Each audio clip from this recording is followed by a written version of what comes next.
Domingo, lunes. La semana tiene 7 días. Se llaman... Bueno, eso ya lo sabes. Pero probablemente no sabrás desde cuándo los días no van pasando uno tras otro, sin nombre ni orden, como pasaban para los hombres primitivos, ni quién los reunió en semanas y le dio su nombre a cada uno. Eso no ocurrió en Egipto, sino en otro país donde también hacía calor. Y en vez de un río, el Nilo, habían incluso dos, el Éufrates y el Tigris. Por eso, aquel país se llamaba el país de los dos ríos. Y, como la tierra que merece la pena se extiende entre las dos corrientes, se le llama también país entre ríos, o con una palabra griega, Mesopotamia. Esta Mesopotamia no se halla en África, sino en Asia. Pero no demasiado lejos de nuestra zona. Está situada en el Próximo Oriente. Los dos ríos, el Éufrates y el Tigris, desembocan en el Golfo Pérsico.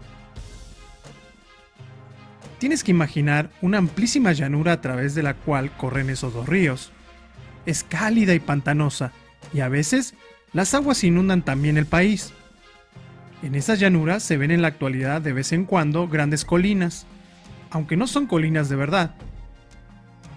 Si comenzamos a excavar en ellas, encontraremos en primer lugar una cantidad de ladrillos y escombros. Poco a poco nos iremos topando con altas y sólidas murallas, pues estas colinas son en realidad ciudades en ruinas, grandes ciudades con calles largas tiradas a cordel, casas altas, palacios y templos. Al no estar construidas en piedra, como en Egipto, sino con ladrillos, se han desmoronado con el paso del tiempo por la acción del sol y finalmente se han hundido formando grandes montones de escombros. Una de esas escombreras de un paraje desértico es hoy Babilonia, que fue en otros tiempos la mayor ciudad del mundo, con un increíble pulular de personas llegada de todos los rincones que llevaban allí sus mercancías para intercambiarlas. Otra de esas escombreras, al pie de la montaña, aguas arriba, es también la segunda ciudad mayor del país, Nínive. Babilonia fue la capital de los babilonios. Eso es fácil de recordar. Nínive, sin embargo, fue la capital de los asirios. Este país no estuvo casi nunca gobernado en su totalidad por un único rey, como en Egipto. Tampoco fue un imperio de duración tan larga y que se mantuviera con fronteras fijas. En él habitaron múltiples pueblos y numerosos reyes que gobernaron sucesivamente. Los pueblos más importantes fueron los sumerios, los babilonios y los asirios. Hasta hace poco se creía que los egipcios eran el pueblo más antiguo en poseer todo cuanto denominamos cultura. Ciudades con artesanos, príncipes y reyes, templos y sacerdotes, funcionarios y artistas, una escritura y una técnica. Desde hace algunos años, sabemos que los sumerios se hallaban por delante de los egipcios en varios de estos asuntos. Excavaciones realizadas en las escombreras que surgen del llano en las proximidades del Golfo Pérsico nos han mostrado que a los habitantes de aquellos lugares se les había ocurrido la idea de modelar ladrillos con barro para construir con ellos casas y templos más de 3100 años antes de Cristo. Bajo uno de los mayores montones de escombros se hallaron ruinas de la ciudad de Ur, donde, según la Biblia, vivieron los antepasados de Abraham. Allí se encontró un gran número de tumbas que debían de remontarse aproximadamente al mismo tiempo que la pirámide de Keops en Egipto. Pero mientras la pirámide se halla vacía, en este otro lugar se descubrieron objetos magníficos y sorprendentes. Maravillosas alhajas de oro para mujeres y recipientes también de oro para ofrendas sepulcrales. Cascos de oro y puñales cubiertos de ese metal y piedras preciosas, arpas suntuosas decoradas con cabezas de toros e imagínatelo, un tablero de juego con cuadrados como los del ajedrez, hecho de preciosas incrustaciones. En estas escombreras se encontraron también piedras redondas con sellos y tablillas cerámicas con inscripciones, pero no en jeroglíficos, sino en otro tipo de escritura, casi más difícil aún de descifrar. precisamente porque ya no emplea imágenes, sino trazos aislados acabados en punta y con aspectos de triángulos o cuñas. Se llama escritura cuneiforme. En Mesopotamia no se conocieron los libros de papiro. Todos los signos se escribían en arcilla blanda, que luego se cocía en hornos, formándose así tablillas de cerámica duras. Se han hallado grandes cantidades de esa clase de tablillas de época antigua.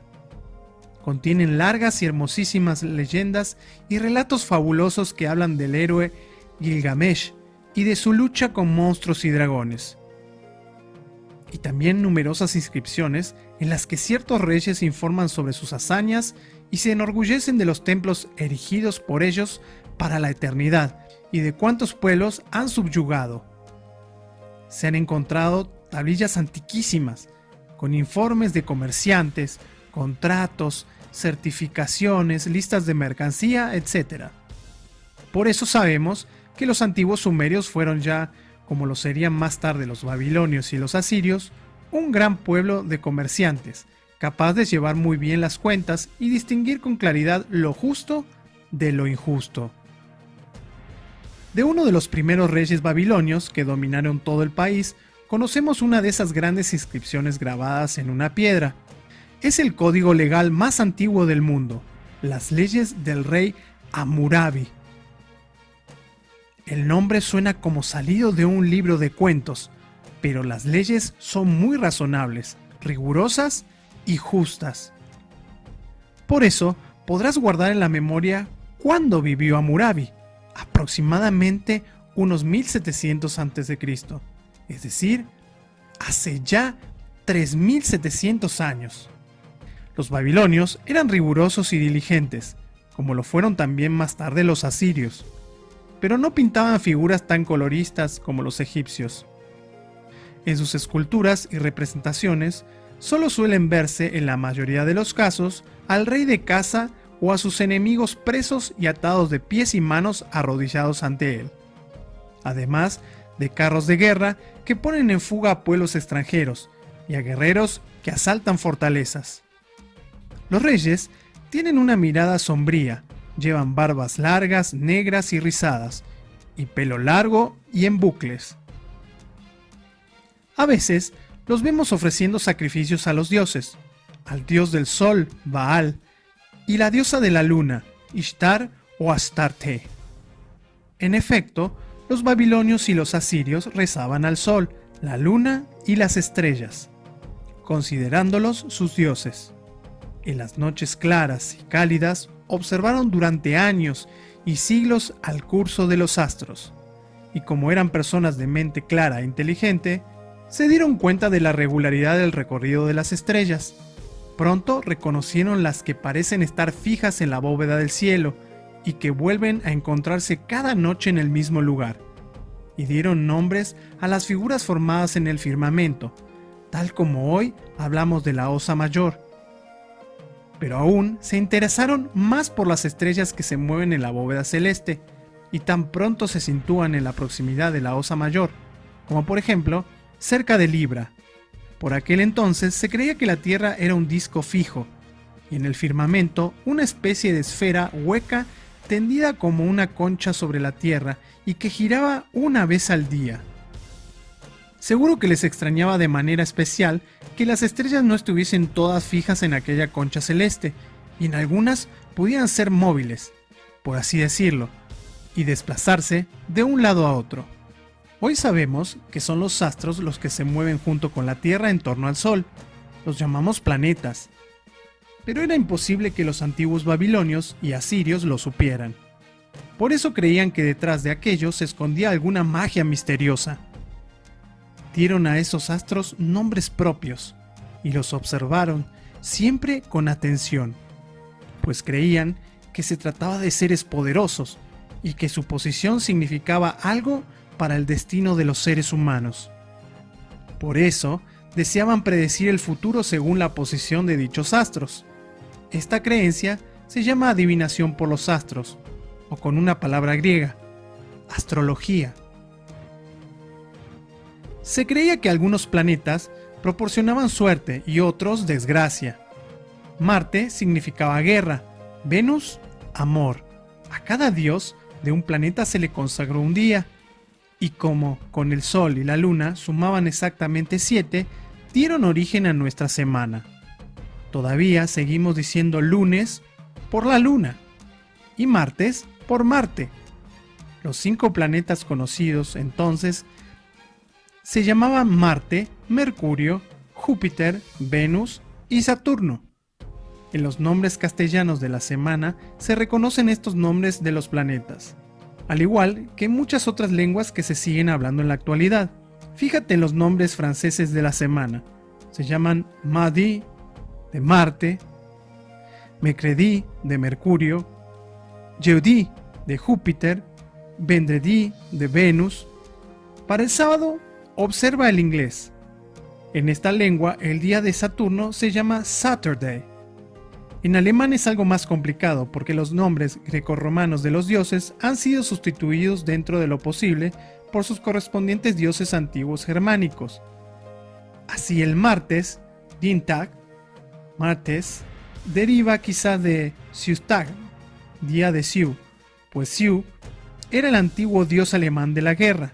De la misma manera, Donnerstag, jueves, proviene de Donner, el antiguo dios alemán al que se veneraba de la misma manera que a Júpiter. ¿Podías creer que nuestros días de la semana tienen una historia tan honorable y curiosa y con tantos milenios de antigüedad? Para hallarse más cerca de las estrellas y poderlas ver también mejor en su país brumoso, los babilonios y todavía antes los sumerios levantaron extraños edificios. Grandes y amplias torres superpuestas e imponentes formaban varias terrazas, con enormes contrafuertes y altas escalinatas. El templo para la luna o los planetas se alzaba justo en lo más alto. La gente acudía de lejos llevando consigo valiosas ofrendas para que los sacerdotes les pronosticaran el destino a partir de los astros. Estas torres escalonadas surgen aún hoy en ruinas en las llanuras del actual Irak, por encima de los montones de escombros, y se pueden hallar inscripciones en que los reyes cuentan cómo las erigieron o repararon. Tienes que pensar que los primeros reyes de esta región vivieron hace alrededor de 3000 años antes de Cristo, y los últimos hace unos 550 también antes de Cristo. El último rey babilonio verdaderamente poderoso fue Nabucodonosor. Vivió hacia el 600 antes de Cristo. Sus campañas de guerra le hicieron famoso, luchó contra Egipto y deportó a muchos pueblos a Babilonia como esclavos. Pero sus mayores hazañas no fueron en realidad sus campañas bélicas, sino los imponentes canales y depósitos de agua que ordenó construir para hacer fértil la tierra. Desde que esos canales se cegaron y los depósitos de agua se cubrieron de lodo, el país se ha convertido en esa llanura desértica y pantanosa donde se ven surgir a veces colinas de escombros. Y cuando nos alegremos porque acaba la semana y llega de nuevo el domingo, en alemán Sonntag, el día del sol, pensemos alguna vez en esas escombreras de aquella cálida región pantanosa y en los severos reyes con barbas largas y negras, pues ahora sabemos la relación existente entre todo ello.